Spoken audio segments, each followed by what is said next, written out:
Niti, when I deal with especially engineering college students or even MBAs, many of them are not aware why they have taken the course itself.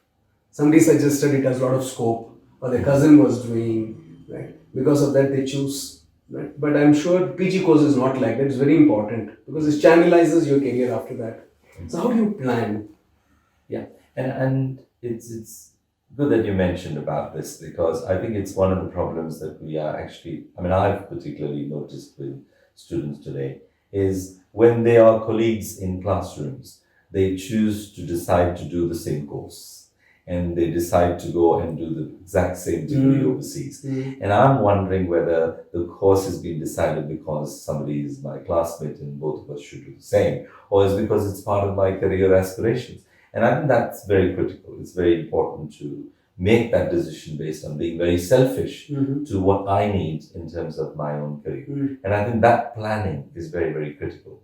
And I've also noticed that sometimes decisions are, perhaps most of the time, decisions are made based on, deciding on a country first and then thinking about a course. And so with migration in people's minds, they think about the country first, which I'm not saying there's anything wrong about migration, which is fine. People all want to make their life better in wanting to be overseas, which is fine. But the decision making has to be appropriate. One has to choose the right course and then think about, okay, which is the best place to do it. And that I think is a very important, way of methodology in which one needs to choose. And then of course, there's various other things that comes along, which is whether one is going to self-finance, when is going to take an educational loan.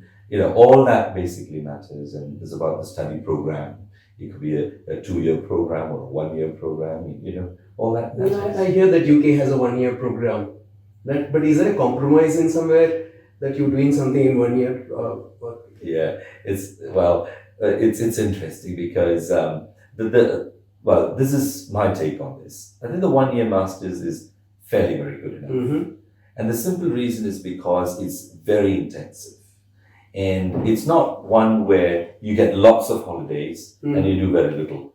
And then there's a misconception that people tend to think that that's how it is. But that's not the case it is. The 1-year masters hardly gives you any holidays, to be very honest with you. You probably get a couple of days during Christmas and a couple of days during Easter time.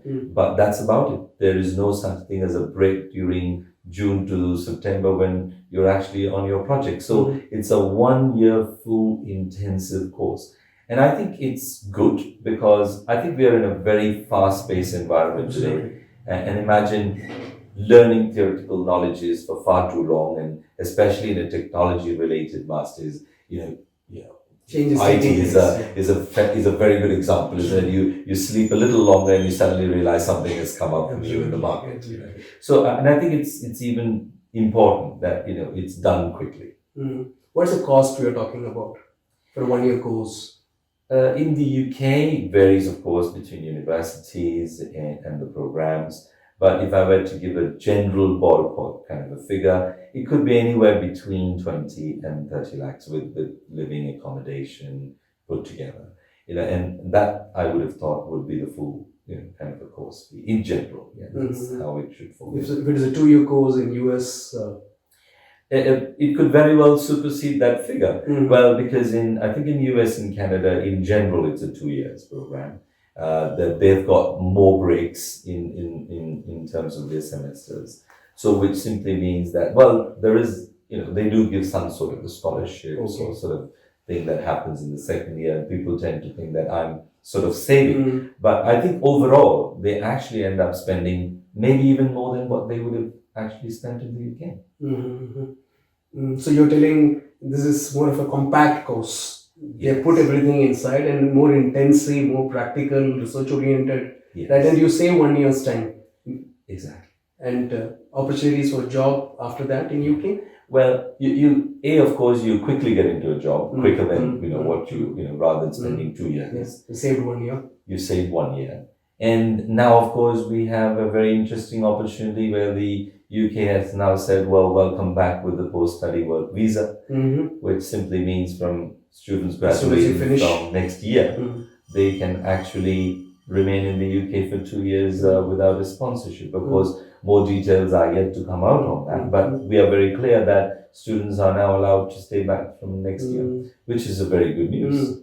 So I think UK is definitely a place people should plan. Oh yes, of course. It should certainly be in their decision making. Of course, it may not have been in the last few years, but certainly it has to be as part of their decision making, at least from those who are deciding on for this year.